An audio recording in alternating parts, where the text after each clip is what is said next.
Le passage d'une phase de quadrature de Jupiter à l'ascendant à une phase de conjonction ou d'opposition se manifeste par une certaine impatience en ce qui concerne les problèmes personnels, affectifs, des partenaires.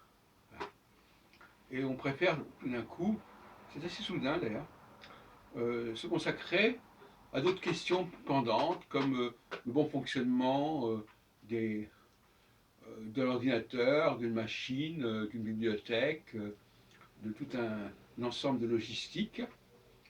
On est plus dans la logistique matérielle que dans la logistique personnelle et affective. Et les gens sentent ça, ils sentent que vous n'avez plus la patience. Voilà. Ils pensaient que vous étiez patient, et tout d'un coup, ils s'aperçoivent que les problèmes purement humains, il ne faut pas trop vous en demander, il ne faut pas trop tirer sur la ficelle, parce que ça ne passe plus. Ils voient que certaines choses ne passent plus, et ça peut effectivement provoquer des déceptions. On se dit, tiens, mais la personne, elle n'est pas aussi cool que je le croyais, elle n'est pas aussi patiente que je le pensais, et donc ça peut créer une crise.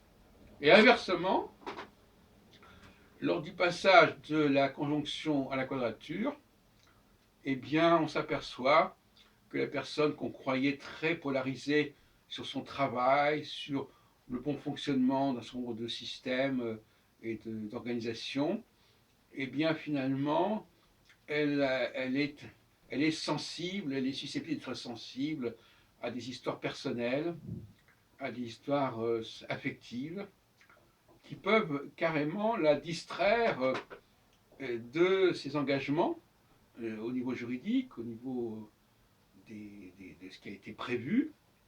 Et donc là, la déception, elle est en sens inverse. Donc on peut dire que d'une certaine manière, les changements de phase produisent des déceptions.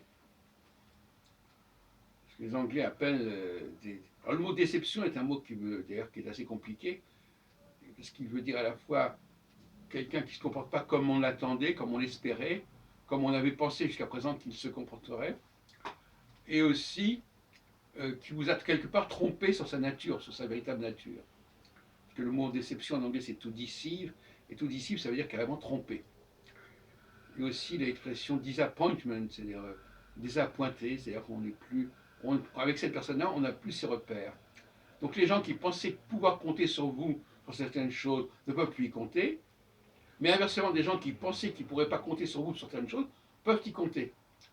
C'est donc des changements éventuellement de milieu, de gens qui ne... ce ne sont plus les mêmes personnes qui vous intéressent, et ce ne sont plus les mêmes qualités qui intéressent les autres à votre sujet.